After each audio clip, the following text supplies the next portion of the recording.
Graham, John, my Goode's Jim, just had a nice breakfast. On my phone, I've got a photo. Tell me a bit about this photo and how it all started. Who's in this photo first? We got starting off with John on the one end. Jim McCready. Then Clive Davis. Clive Davis. There's me. There's Scrappy. The dog. The dog. That's Andy Allen. And Rob Johnson. Johnson. And that was taken by the Avon Fluid 4 or 5 years ago. That was one of our first. First one, yeah, 6 years ago. So why did it start? How did it start? Well, the two of us started, we've been in touch with each other for years, 40 years? Yeah, at least. At least. And I used to go walking along the river with the dog, and John said he wanted to come with me. So that's how it all started off, just the two of us, and we were going, and I think John got a bit fed up with my story, so... Not true. So he brought in a load of his Newbridge contemporaries, and I thought, well, this is getting a bit top heavy now with Newbridge former players. So I started to bring in the Pontypool players. There's only me and Mark Brown left. I asked them why they didn't want to come again. They said they didn't like John. And to start out with two friends to grow to what it became, what does that feel like? It must be quite special. I mean, on a Thursday morning, there might be 10 or 12 here and there, every Thursday. And it's so uplifting. For me, it's been really uplifting because, as you get older, you get these problems. And it's always a laugh and a joke and a great that they're brilliant. They really are. And when I told Jim McCready about it and Clive, first of all, there was only three others on there. That's right, It was me and you. There were 5 of us for a while. And somebody said, when do you go in? Oh, going Thursday. And then it grew from there, really, to what it is now, Incredible. It's so, for me, it's wonderful. And with Graham, who I've known as since he was a patient of mine, first of all, with the family, back in the 70s, mid-70s, yeah. Early 70s. Early 70s, Yeah. That's right. So what was it like as a dentist? Frightening. Yeah, that was one of the worst experiences of my life. I wasn't afraid of much, but I was frightened shitless of it. So Wales, British Lions, Barbarians, tours all around the world, but a dentist in Pontypool. And John frightened me more than any of them. One of the names you mentioned then was Clive, and I believe there's a bit of a link between the three of you. The Welsh tour to Australia. Wales, Australia, Yeah. Graham will tell you all about it. Yeah, so I was very unfortunate the way my tour ended up. I ended up having my jaw broken, and I didn't realise it until fairly recently. It's the wonders of YouTube. I saw a video of the aftermath. I was on the floor, spitting up my gold filling that John had put in. It's on the turf at Sydney Cricket Ground now. But I saw on the video that it was Clive who actually came to my rescue. So, good on Clive. And that was 1972. 78. 78? 78, yeah. So was that 47 years later, and breakfast. That's right, yeah. That's right. Yeah, incredible. And after the punch, did you come home? Well, it was the last game of the tour. They were going to do an operation on my jaw to wire it up, but they thought, well, if they do that, they wouldn't allow me on the plane. So I had to go back with, I looked like Desperate Dan with his, bandage around his jaw and a bow on the top. Well, I got hold of Bill Clements, who was the secretary of the Welsh Rugby Union then. And I told him that I knew what had happened, and if they couldn't wire him up, otherwise he'd be out there for 6 or 7 weeks. And he said to me, why are you ringing me on a Sunday morning? And I said, just to make sure your lawyers are available, because we might need them. And we arranged for Graham to be met at Heathrow with instructions about eating and drinking.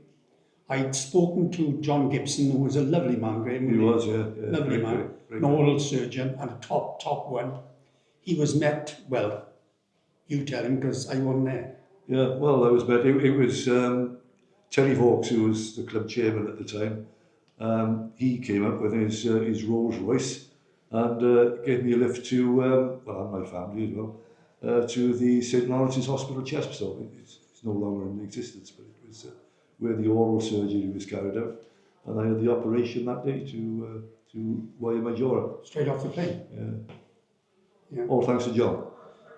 Well, yeah, there is a following story to it. I am delighted to say that I'm mentioned in Graham's wonderful autobiography. So he said, it's page 153, I think, whatever.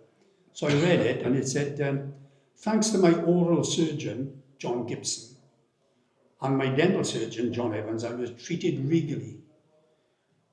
He said, what do you think? I said, well, I did all the phone-in, I did all the nonsense, and you put in first. So he said something like, only you could say that. But it was an absolute, it was a dream, because John Gibson was a wonderful, wonderful surgeon, and he helped out immensely, didn't he, Gray? You know. Yeah, it's very good. And there we are. It's amazing, isn't it? Nearly 50 years later, rugby stories on and off the pitch continue and are told again and make people laugh and just reminisce and stuff. And then this morning we've seen so many people upstairs laughing and joking about the past and presents and stuff. The problem is now that all the stories are of Newbridge Rugby Club. Very, very little about Pontypool. Well, I can tell you one about a player from Pontypool called Graham Price, who at the time had a tooth missing in the front, so I made him a denture. And he's going on tour, and I said, you are great, you know, no problem at all. He said, I'll need 3. I said, why's that? He said, well, I'll probably spew the first one up, but I'll think about you with the second one. I'll put it in my top pocket of my shirt. I'll then send the shirt to the laundry. That's the end of that one. So if you give me 3, that'll be tidy, which I did. You've heard a lot about Pontypool Rugby Club in the 70s and 80s, but a dentist seemed to have a bit of a reputation himself. Do you treat a lot of players? Yes. Yeah, like Graham and Bobby and John Perkins and Junna Yoka, Chris Iwish, Brian Gregory, a lot of the bats. Bob Dawkins was a patient of mine. Yeah, and they were great. They were absolutely fantastic. So we were sort of busy Monday mornings, I guess, after a Saturday afternoon. Well, it was, yeah, and we played Newbridge, of course, being on selection Newbridge at the time.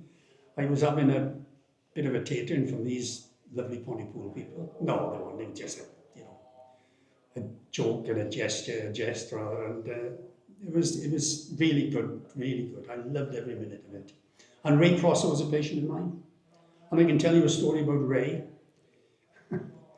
Newbridge played Pontypool in Newbridge round about Christmas, and we lost. Not by a lot, but we lost. And Ray said to me in the clubhouse afterwards, "Oh, John, I want a word." And I said, "Oh yeah." And he had a tooth loose. I said, "I'll take it out now." No, is that loose? No. I didn't say what he said, completely. But so he said, "Come and see me Monday." Oh, well, we'll see. Now, on the Monday, I was moving surgeries from above the bank to round the corner where I bought a flat. And he was outside with a guy called Noel Tucker, old Graham knows well, who was a hard man, wasn't he? He was, yeah. He was a hard man. And I said to Pross, and me and Ken Evans, the engine driver, were shifting the chair around. So I said to Ray, "Come on, I'll see you do it now." No. And Noel said, "You afraid of John here?" "I'm afraid of no man." So up you come. Sat him down in the desk chair to take it out. But I dressed Ken in my outfit and given him a syringe. And he walked in, and I won't say exactly what Ray said, but he said something like, "Oh, blinking heck, who are you?" He said, "I'm John's apprentice." Now, Ken was 10 years older than me. He said, "You're old to be an apprentice, aren't you?" "How long have you been an apprentice?" 3 days. "What did you do before that?" "I was an engine driver." He was out in that chair like Usain Bolt, but I caught him before he got to the doors. That's very possible. And today, 20, 30 players, always nice to catch up, Graham. Yeah, it is, yeah, old memories. Even if there's not a lot of Newbridge. Well, that's right, but the stories getting more and more exaggerated, particularly when John tells us we've got the 10th time. And then finally, just Tell us a bit about the walk, when it takes place, who's welcome, how it works. Well, anybody really, there's, we have a good crack, enjoy ourselves, and whenever we get someone new, we get new stories, so it's a win-win situation, It's a nice people, they want to come and join us on the walk. I think the last time, was it about 2 years ago, I think you did an interview, was it? Yeah, we had an influx and we had a few more players coming to join us. Yes. Yeah. It's been, for me, it's been brilliant. I mean, I'm getting on now, as you know, and it's just great. The laugh that we have, it's brilliant, isn't it great? It is, yeah, it is. Just like being in the changing rooms again, isn't it? Well, it is, sure, it is. Yeah, it's, and long may it continue. And we thank you very much, don't we, Ray, for doing this interview. It is, yeah, good. Really good. I think it's extremely important that we keep these things going. With what's gone on in this year, the players that we've lost, it's important, I think, that we do. This is one of two. We have the Christmas breakfast and we'll have the reunion now on March the 28th, Neath at home, because there's quite a few boys that have played for both clubs. And I'd like to say at this time, congratulate one of them for being included into the Neath Hall of Fame, Mike Whitson.